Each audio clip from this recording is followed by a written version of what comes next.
What's going on, everybody? This is Kyle and Q with another episode of Burn the Ship Louisiana. Can I say an exciting episode? Hell yeah.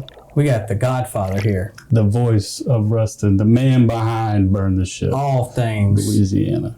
Local. All ATL. Not Atlanta, local. I want to say all things Rick. All things Rick. You know, that's what we'll call this episode. It's my world and welcome to it. It's good. It's funny because we've done this so many times now. And I'm used to Rick either getting on to me or telling me that I'm doing so, because he directs this thing. He is the podcast technician. He even has the doctor's coat to go with it, And so I'm excited. I know we've had one time before, but Rick's been a day oneer, you know what I mean? Absolutely. You can see him in our famous photo with the mayor standing behind us. That's, Who's that grumpy old man back there? in the back. That's a great picture. But Rick, give us a lowdown. When did Rick burn? Starting in what decade? I want to know, when did Rick burn his ship? What drew you to our crazy world that you knew was going to be wild? I know exactly the moment. And Saturn and Jupiter were in conjunction on 12/21 in the year 2020. Ooh. And matter of fact, I sent in my letter of resignation to the local radio stations at 12/21 on 12/21, and said I'm out of here. So that's when I didn't burn the ship, I nuked it. Obliterated the ship. Oh, yeah. It was a sea of toxicity in there, and I just had to get out there. And that's the moment. Do you want to know more? I want to know what you did after burning the ship. Did you swim around a little bit? Did you know where you were going? You ever see The Little Mermaid? Of course. With the Ursula, the sea witch. Right. She had these two things, flotsam and jetsam. Well, flotsam is, you know what flotsam is? I have no idea. When a ship goes down, all that stuff that floats to the top, of wreckage and wood and suitcases and a body or two here or there, that's flotsam. And so when the boat went down, I thought I had a plan. Well, other people had other plans, so that which I thought didn't come to fruition, because typically in what I used to do, I would do advertising sales and marketing. And the fourth quarter is when you generated your most income. And I got paid on commissions as checks came in, which would be into the first and second quarter. So that was my life buoy, if you will. I thought that was coming. Well, the company had other plans, but that's for a whole nother story. So it happened on January 11th, 1/11, I like numbers, that I had thought coming out of sleep. And I said, you know what? I don't need a radio station to do what I've always done. And then there's the law of independent confirmation. That very day, somebody called me up, Gary Faulkner, and literally said, Rick, you don't need to have a radio station to do what you've always done. And I'm like, okay. So then that got the wheels turning. What is that? Be active, be engaged, talk to people in the community, find ways to bring their message, just like Burn the Ship, bring their message to the community. And so then I started looking into streaming radio and having guests and just being locally focused. And that's when the concept of ATL, all things local. And so that was all things local and then all things Lincoln. And so my whole sphere of influence is local. Right. And I became a political atheist, I think, probably after Ronald Reagan, when I realized it doesn't make it to me, it doesn't make any sense to cast a vote. I don't even write letters to Washington anymore because he's dead, but I can influence local. So I do vote locally, but on the national side, I ain't buying into the poll, no pun intended, but you do go to a poll to cast a vote, and then that's why we have divisiveness. Well, I ain't about that. Right. I can be local here and unifying. Love that. One thing that stuck out to me when you said you thought you had a plan, I think it's just the fact that you had a plan. And we talk about this often, is just taking action on that plan, because at the end of the day, it's never going to go the way you you planned it to go. You have to adjust and pivot along the way. Right, but you got to have trust, faith, and confidence in yourself. Yeah. Knowing your source of motivation with sincere motives, you can't go wrong anywhere. You may not see, like, yeah, the plan I thought was going to happen, never happened. And yeah, I want to read this because I read it last time we interviewed it. Yep. And this was Goethe, Wilhelm Goethe, and he's the guy that wrote, was not Paradise Lost, that's Faust. Anyway, but it's boldness has genius, power, and magic in it. Until one is committed, until one burns the ship, there is hesitancy. And that's the chance to draw back. And Scripture calls that a double-minded man's unstable in all his ways. I think I will, I think I won't, should I stay, should I go? Right. But concerning all acts of initiative and creation, content creators, creation, I think you had Adam Fresh, a Fresh Limitless Grooming Lounge on. There's a creator. He's creating a space of creation. I mean, what are you going to do? Have a barbershop pool? And I watched that video too, and he has music. That's another part of his element. But in creation, there's one elementary truth, that ignorance of which will kill countless ideas and splendid plans. We all have splendid plans, but until you commit, burn the ship. But the moment that one definitely commits oneself, then providence moves too. Some people call it God, call it the universe, but things go into gear, into motion. All sorts of things occurred to help one that never otherwise would have occurred. And a whole stream of events issues from that decision, raising in one's favor all manner of unforeseen incidents, meetings, right here, and material assistance which no one could have dreamed have come his way. Whatever you can do or dream you can do, begin it. Boldness has genius, power, and magic in it. Begin it now. Mm-hmm.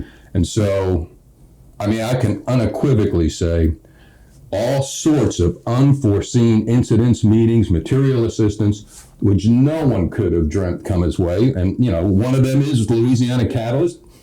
I didn't know that would come my way, but it wouldn't have come my way if Rick was still being Rick 100%. In the old days, and nothing was wrong with that. Well, that's questionable. You know, people always question, is Rick okay? But you see what I mean? So 100%.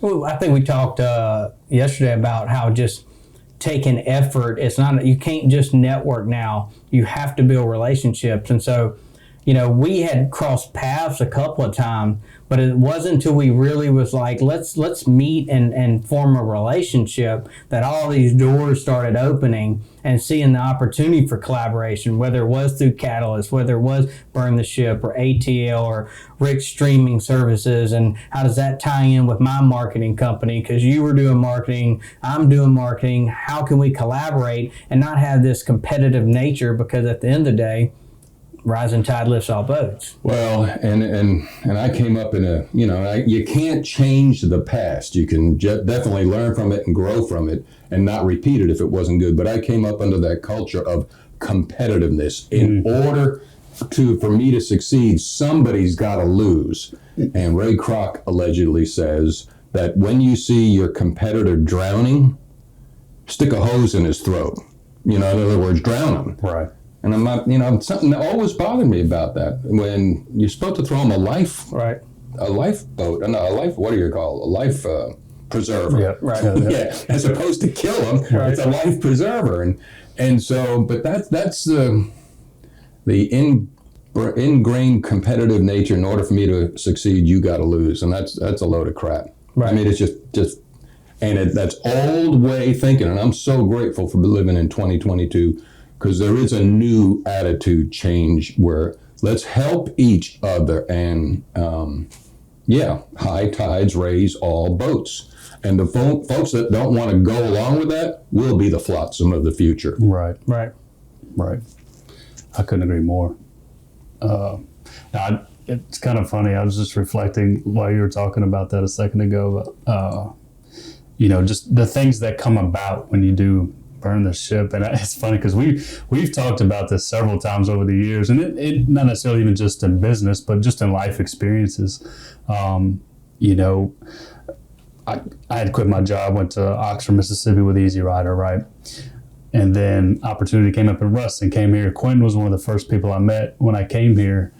And literally within 3 days of moving here, we're going to Roy Jones Jr.'s house in Pensacola. Right. Like, that would have never happened. Never happened. Never happened. And then, I get a chance to meet Karl Malone and just network. I've built great relationships with people around here. And it's just kind of when you take a step back and look back on all of us, when you do burn that ship, what's kind of coming to fruition because of taking that leap of faith. It's pretty cool to just sit back and think on it. Again, just not even strictly from a business perspective, but just life experiences. Well, and let me say this too, because folks are going to watch that and say, well, that's easy for you. You did it. No, it's not easy. Everybody goes through the apprehension, the wonder, can I do it, fear and all.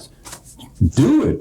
I mean, but and it'll work out for you too. It'll work out. I mean, again, if you're in that water, in the flow, and in the stream, you'll be guided. As long as if you keep hanging on to the rocks or the shore, you ain't going anywhere. No, I would almost say it is easy to say because I've lived it, and I am living it. You know what I mean? So it's in a way, but that doesn't mean the process is or was easy at all. I mean, we could sit here and spend 2 hours talking about the ebbs and flows of burning the ship, and it's I've got a lot of gray hair in my head right now over the last it just came out of nowhere over the last 2 years. It's like, golly, the stress levels and the hours and the sleepless nights, and it's not easy, but I can't easily say that.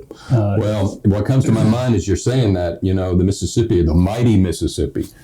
I've never been to the source, but I understand it's real tranquil, it's nice, and so letting go from wherever that is, you're always going to be going into a deeper and greater flow, which means more apprehension, but you have that confidence. So I did it before. There's no guarantee it'll work out the second time, 100%. But you go for it. 100%. And it is exciting. Yeah, you talk like a Mississippi, you think about that. It's a good analogy because when you look at the mighty Mississippi, it's beautiful. It looks calm in one manner, right?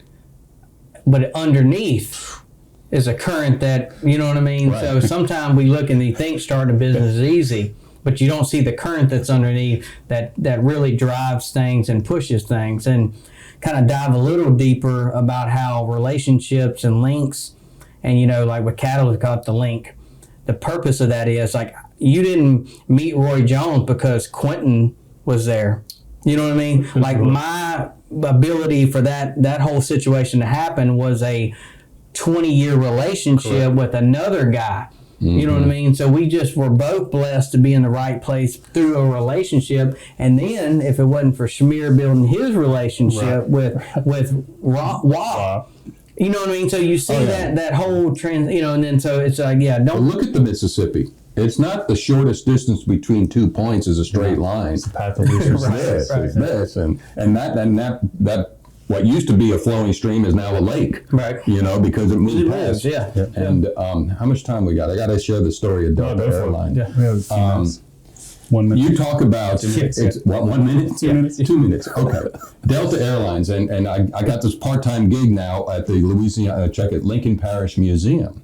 Oh, yeah. So you're getting stories and stories. Well, everybody thinks they know the story of Delta Airlines and how it began. It's just a matter of all sorts of unforeseen events. So the story goes like this, what I heard, and I'd love to get it confirmed. People usually say Delta Airlines started in Monroe. It did. It's a crop duster. It did. But what's the story? The rest of the story, as Paul Harvey would say. The gentleman used to own the Monroe News Star World Morning Telegram. He goes to Central Bank in downtown Monroe, sells it. So he gets some money. In walks a crop duster.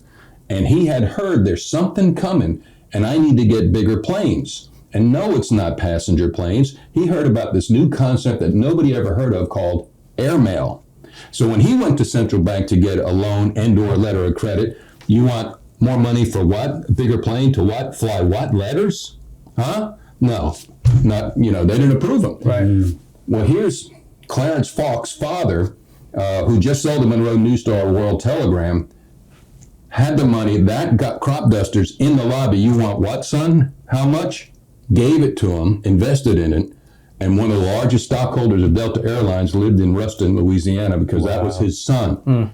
So what if, and a whole lot of what ifs, that guy didn't walk in at that time or this, but boom, all sorts of unforeseen. And so, I mean, That's it's just, cool. Yeah. That's really cool. And then have your antenna up to say, okay, somebody, and I don't know how that happened. I don't know if the crop duster was crying because he got rejected or something. You know, I mean, but you need what?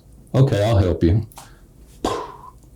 That's the way it works. Hell yeah. Awesome. I bet you have But you got to put forth the effort. Yeah. You know what I mean? Yeah. You gotta light the match. Right. Yeah. Exactly. Yeah. Burn the ship, but don't burn the It bridge. starts with a match, right? Oh, that's great. We can sit here and talk all day. I'm sure you got all kinds of stories from getting tapped into the museum over there. So, Oh yeah. we'll have to make this. Oh yeah, we got to. Quarterly- Yeah, and I quarterly just want to Sunday. say on behalf of Burn the Ship and Catalyst, Yeah. thank you for all you've done. You've helped 100%. us take this thing and sustain it, and look forward to what we're going to do in the future. Absolutely. Awesome. You're And welcome. Rick, plug what you have going on right now, real quick. ATL-Lincoln.com, all things local, ATL-Lincoln.com. I got involved in Buddy Ball, streaming Buddy Ball games, which is off the chain, and ATL-Lincoln.com. Just bookmark that page. That's fixing to bubble up and grow to help others. Awesome. We'll plug it as well on our social media and posts and all the fun stuff too. So thanks again. You've been here, but thanks for taking the time to jump on and chop it up with us. The man behind the camera, Burn the Ship. Get Mr. back Ray to the Godley. switcher. Oh, yeah. We'll catch you on the flip side.